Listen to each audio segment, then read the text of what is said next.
A ideia de que a depressão é causada por uma falta de serotonina no cérebro tem sido difundida na mídia por décadas. É extremamente comum ouvirmos psiquiatras e pesquisadores falarem sobre isso em programas de TV ou reportagens de revistas para tentarem dar uma explicação objetiva e convincente sobre o que é a depressão e como deve ser o seu tratamento. No entanto, uma pesquisa recente, publicada em uma das revistas científicas mais prestigiadas do mundo, mostrou que não existem evidências científicas convincentes para se afirmar que a depressão é causada por um déficit de serotonina. Isso causou uma grande polêmica no mundo científico. E outros pesquisadores rapidamente buscaram contestar os resultados dessa pesquisa. Nesse vídeo, eu vou mostrar para vocês os detalhes dessa polêmica, quais os argumentos usados de um lado e de outro do debate e que conclusões podemos tirar sobre o que de fato a ciência sabe sobre a causa da depressão e as consequências disso tudo para o seu tratamento. Fique comigo até o final que você não vai se arrepender. Meu nome é Adriano Aguiar, eu sou psiquiatra e esse é o canal Além da Serotonina, onde exploramos debates no campo das neurociências, saúde mental e humanidades. Se você deseja entender melhor a mente humana, obter informações científicas atualizadas e conhecer perspectivas diferentes para formar a sua própria opinião, se inscreva no canal e comente ao final de cada vídeo para participar da discussão. Esse vídeo é baseado em evidências científicas e as referências bibliográficas utilizadas estarão sempre disponíveis na descrição para sua consulta. É importante observar que tratamentos médicos não devem ser modificados sem o aconselhamento de um médico da sua confiança. Antes de começarmos, quero te fazer um convite especial.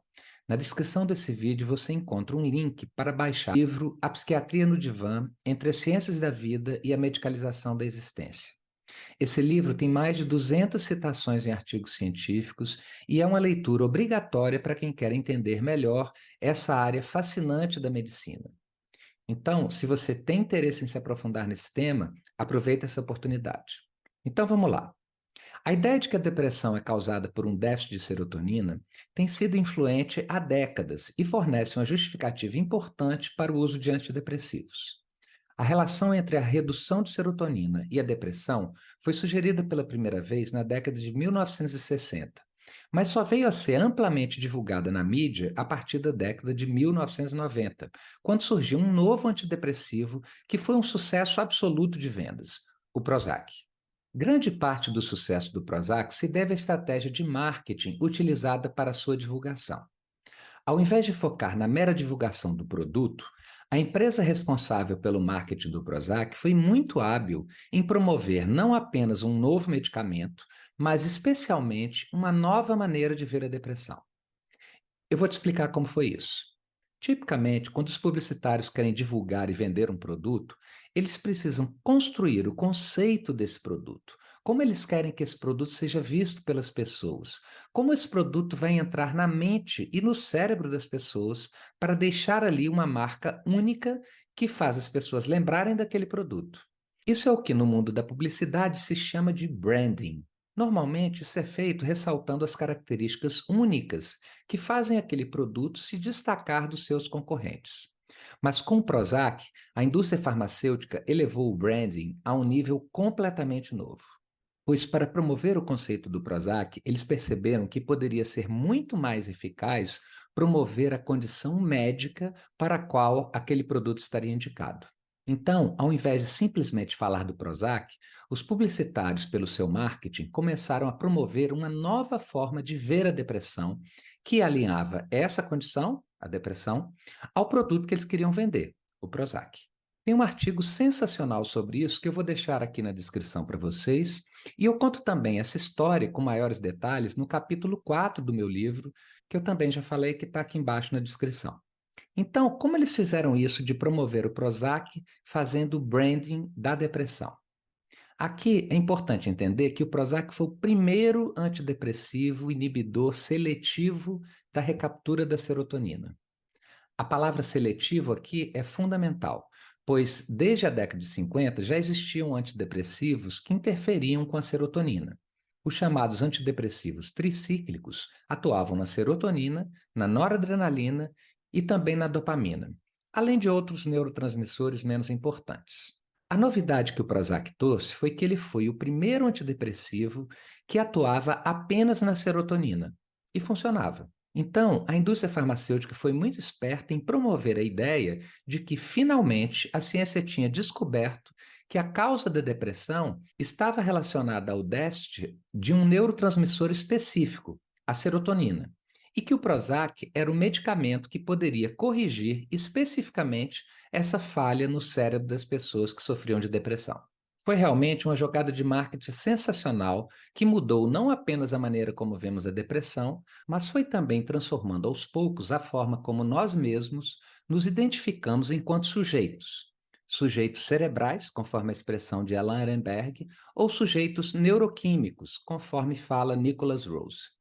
Isso é tão importante que eu farei um vídeo só sobre isso e deixarei aqui embaixo na descrição também. Bom, feita essa recapitulação histórica para vocês entenderem, eu posso agora passar à controvérsia mais específica que eu quero abordar aqui nesse vídeo, que é sobre as evidências científicas reais que nós temos hoje sobre o déficit da serotonina como causa da depressão. Como eu disse, desde a década de 90 para cá, essa ideia vem sendo martelada diariamente na mídia. E hoje, pesquisas sugerem que 80% ou mais do público em geral acredita que está estabelecido que a depressão é causada por um desequilíbrio químico, particularmente pela falta de serotonina. Só que, apesar da teoria da serotonina na depressão ser tão influente, nenhuma revisão abrangente das pesquisas realizadas sobre esse tema havia sintetizado as evidências científicas encontradas.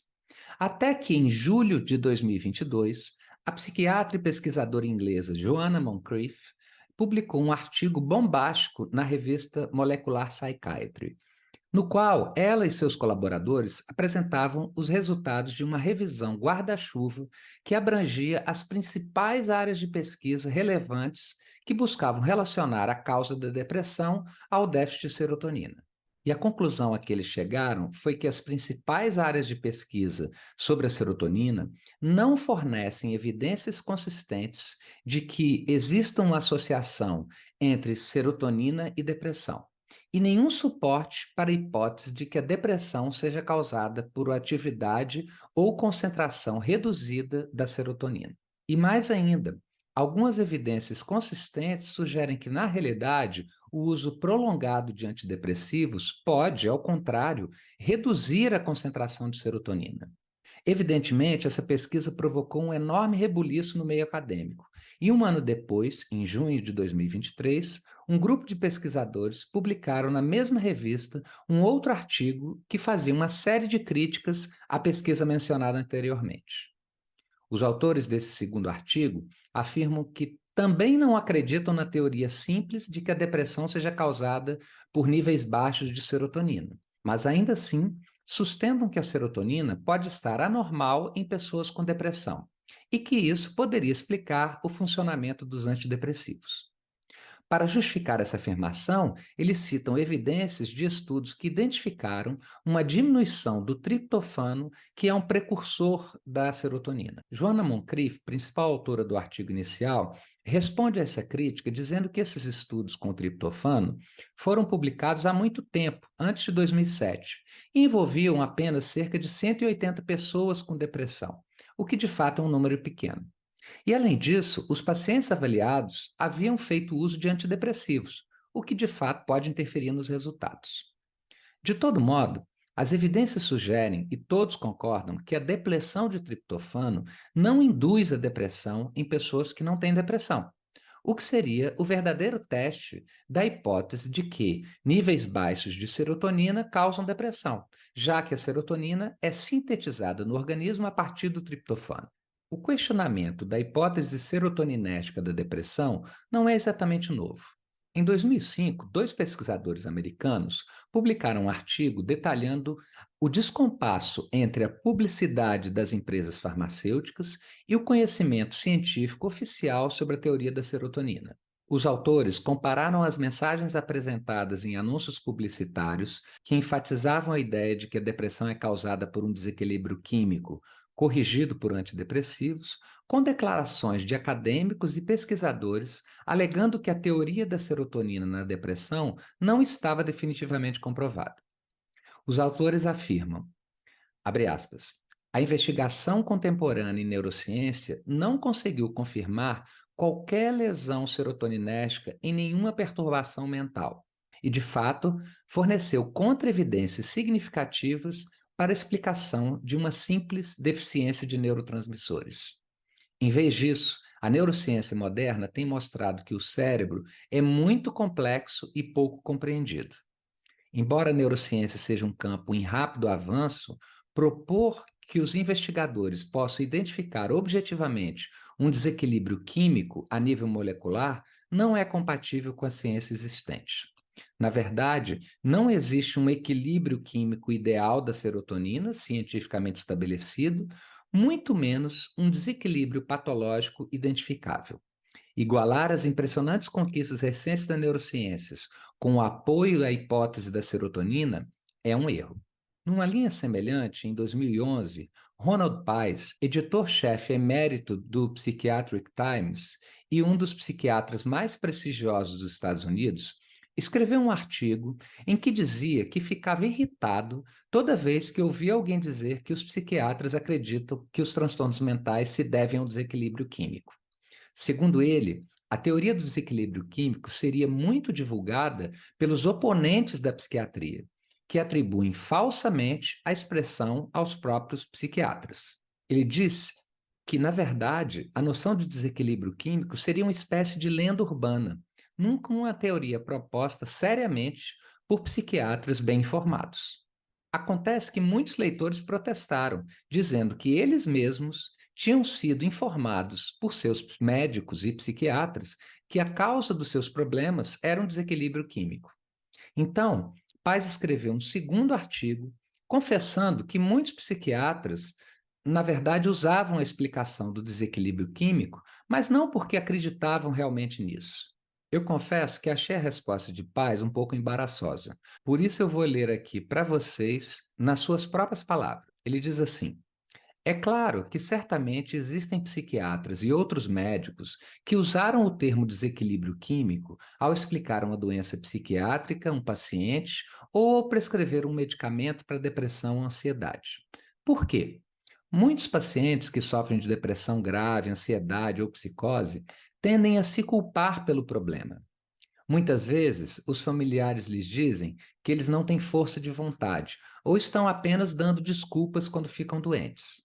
Assim, alguns médicos acreditam que ajudarão o paciente a se sentir menos culpado, dizendo-lhes: você tem um desequilíbrio químico que está causando o seu problema.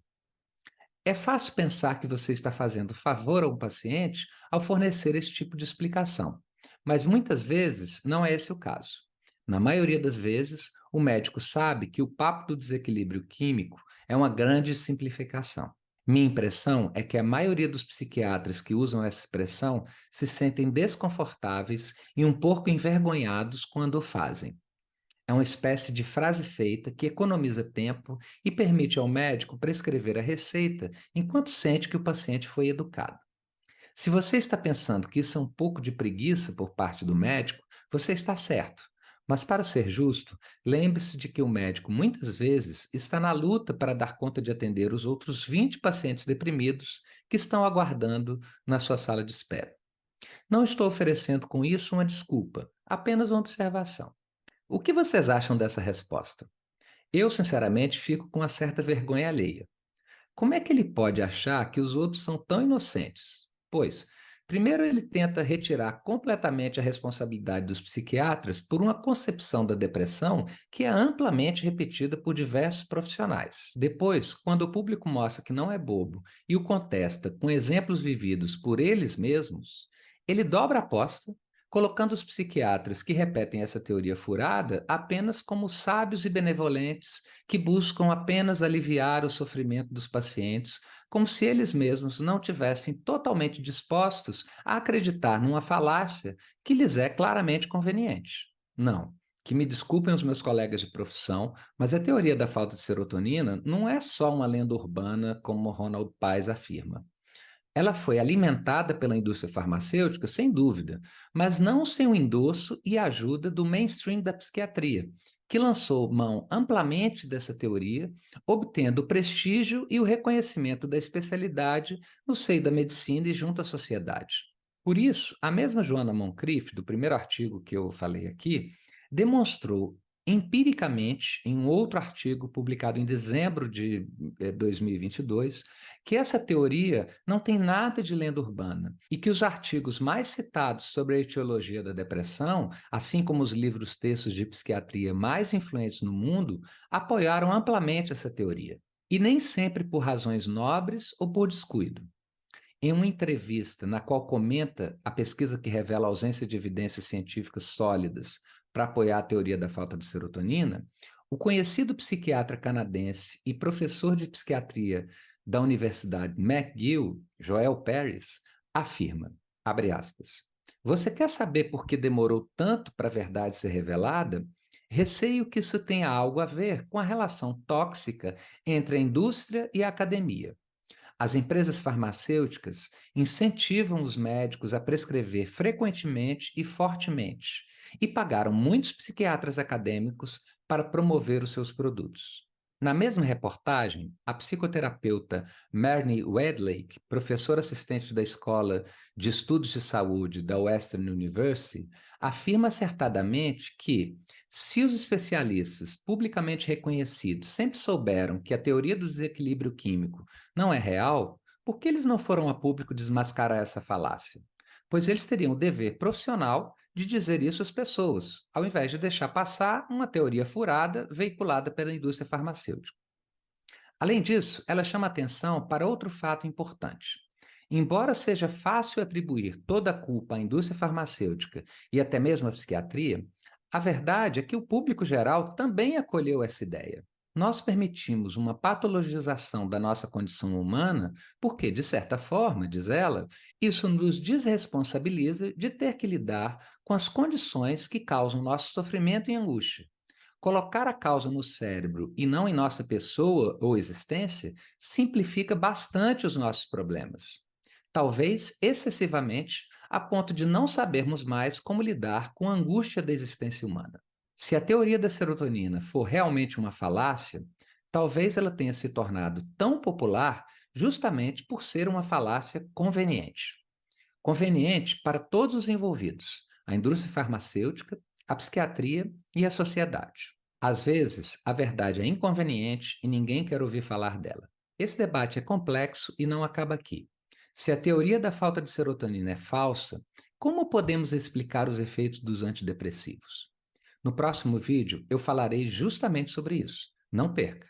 Se você gostou desse vídeo e quiser ser o meu colaborador ou colaboradora na divulgação desse tipo de conhecimento, dá um like aqui embaixo, que isso ajuda o algoritmo a entender que essa informação é relevante. Se inscreve no canal e ativa o sininho para ser avisado quando eu trouxer um novo vídeo. E comenta aqui embaixo o que você pensa sobre esse assunto para a gente poder debater. Um abraço e até o próximo vídeo.